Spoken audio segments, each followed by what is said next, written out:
Today we had Usman Asif with us. He's the CEO and founder of DevSinc. They are building talent for this region.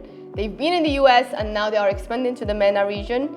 If you want to follow the story, you have to watch. And please do subscribe to the channel because we'll have a lot of fun. Welcome. Thank you. I'm so honored to have you. Honestly, today you are one of the biggest figures in tech and thought leaders, let's say, in business in Pakistan. So I'm really honored again. Thank you so much for inviting me. Why you're doing what you're doing? Yeah, that's a big question, I know. That's a very big question. But it can be like a mix of personal and professional level. I know at such a level we just like want a life that look like us.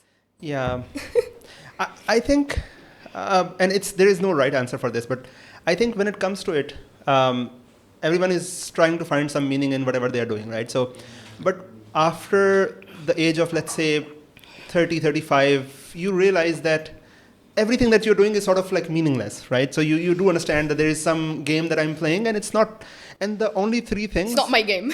Yeah, and the only three things that gives you meaning are kids, God, or mission. Okay, and probably all of these three things, the reason they give you meaning is because they are bigger than you, right? So you sort of there is a fear of death in everyone, and we don't want to die, and we want ourselves to be immortal, right? So we want to continue after that, and kids will give you that, like you see yourself in them, you see your legacy in them, legacy in itself, and then same goes with mission, and same goes with God, like right? Purpose of life. Yeah. And so what I'm doing right now, it's giving me the mission. It's the mission part. It keeps me alive. It doesn't have to be a mission. It could be about money. It could be about fame. It used to be about money. But right now, it's the meaning that I'm trying to find in life. And once you've done with the money. Yeah, once I was done with money. Money was very important. And we'll get into that too. Yeah, I have this question about like coming up from like a very small town, starting from scratch. What is not following the usual path made Usman that we are seeing today? Yeah, so as you know, I'm from Rahim Yar Khan, a very small town, as you mentioned. I don't know this town. Okay, so let me walk you through this.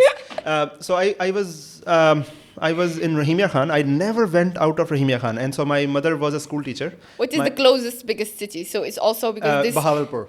Right, Bahawalpur is also not a very big city, but it's the closest bigger city. Okay. You know? Okay. And so our city was as small that I did not even know that there is a bakery. There is an actual pizza that you can buy, right? So I always thought that pizza is something that you go to bakery and there is a ready-made thing that's there, and that's pizza.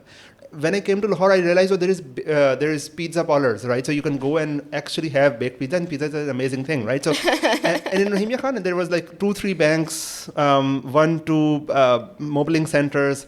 Not enough jobs available, not enough opportunities as such. And so since my father was not there, my mother was a school teacher, did not have enough time to obviously teach us, essentially. And so you don't even know what you want to do in your life, right? So, and like that... Biggest problem of many youth people in all emerging markets. Right. And like that, so we were told that when you grow up, you just go to Lahore and you figure your life out, you know? And so what is Lahore? Where am I going in Lahore? I remember my first time when I was going out of Lahore, I was sitting in a train. I was all afraid that, okay, what will I do? And maybe people will scam me. How old were you? I was, let's see, it was 2000. I was 14 years old. Oh, yeah, 14, 15 years old. So young. Yeah. Okay. Yeah.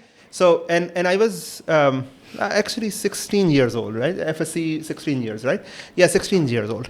And so I was all worried that in the train, that what will I do? And the friend who was seeing me off, after he was done, I was sitting in my car. He was just leaving at the door. He yelled that, don't be afraid. Just don't tell anyone that it's your first time. And then he left. And now all of the train knows that it's my first time. You know, and I was thinking, okay, who was I not supposed to tell? Say that. Yeah. Okay. And so I came to Lahore. And so when you come from a small city, in a very big city, the big city is usually very intimidating, right? So there are big buildings, there are so many people, and everyone is in their own life settled. They're moving very fast. And then you go in a university, but then university, people are coming from within the city. They are day scholars. They already have their life figured out, but you don't even know which restaurant to go, where to eat.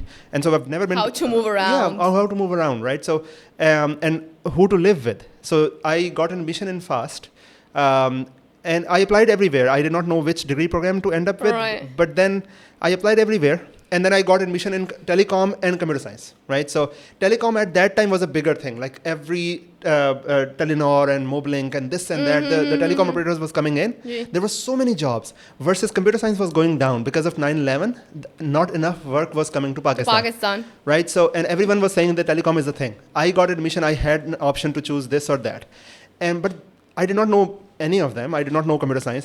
But I knew that I have a lot of interest in computer. I really love computer. I love making small things, MS Paint at that point of time, and just playing with computers, Okay. And so there was this quotation written in our hostel where I was living with 17 other roommates, that everyone has the right to go to hell in their own way.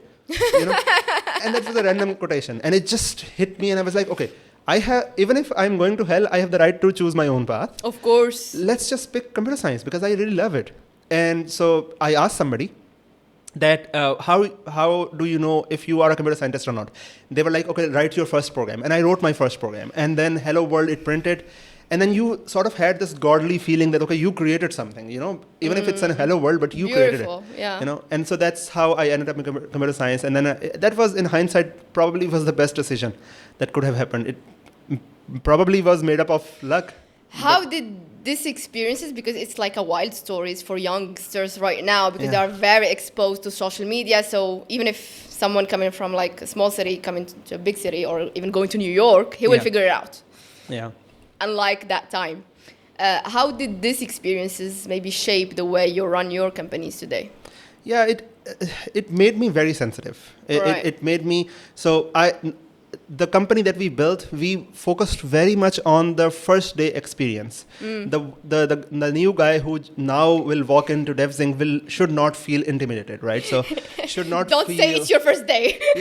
Or maybe the HR should make them feel welcome, right? And this whole jargon of that now you have to compete with the US clients and then multi-level, enterprise level startup companies, it's very intimidating, but then we don't sort of put that pressure on the new guy. So making their onboarding experience very smooth, that's how you are able to. So for an employer like DevSinc, it's very important that our people feel the sense of belonging. Of course. So sense of belonging is the ultimate thing. So the company culture. And culture and everything. Important for you. Yeah. So the Maslow curve of hierarchy you talk about, right? So you talk about money and this and that, and then there is freedom.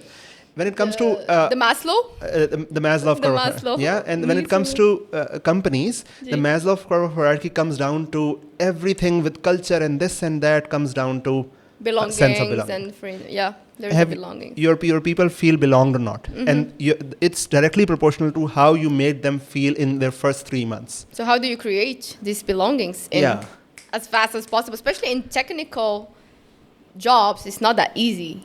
Like creative jobs, and like it's more fun. So that comes down to how sensitive you are to these things. Since I felt very intimidated in a new environment, and I'm very sensitive to these small changes, when I see these things, I can clearly talk about, no, we need to fix pinpoint this. it. Pinpoint it, and companies. Because you lived it yourself. Yeah, I lived it myself, So this is a company that we built from scratch. It's not something that we inherited. It's not something that just we joined. It's something that we built from scratch. What made you start it then? Money. Money first. Go. So how DevSinc is Pakistan will compete with India? Because we know that India has been the first in that wave of .com economy. Pakistan was a little bit left behind. How DevSinc maybe is like contributing to this rise of Pakistani tech? Yeah, so the way tech works, that we don't have to compete. We take their inspiration. We don't have to compete. Now let me walk you through this. If you asked me this question 5 years ago, I would say, okay, there are limited jobs. Maybe compensate the balance, let's say. Yeah, so maybe if you asked me this 5 years ago, I would say, okay, yeah, there are limited jobs, and then and they are like 30 years ahead of us, and they are way ahead in the game.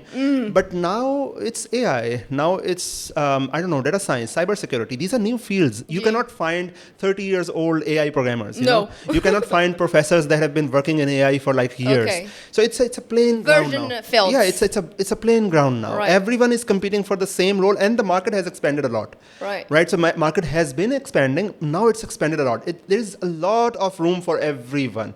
So what I'm trying to say is that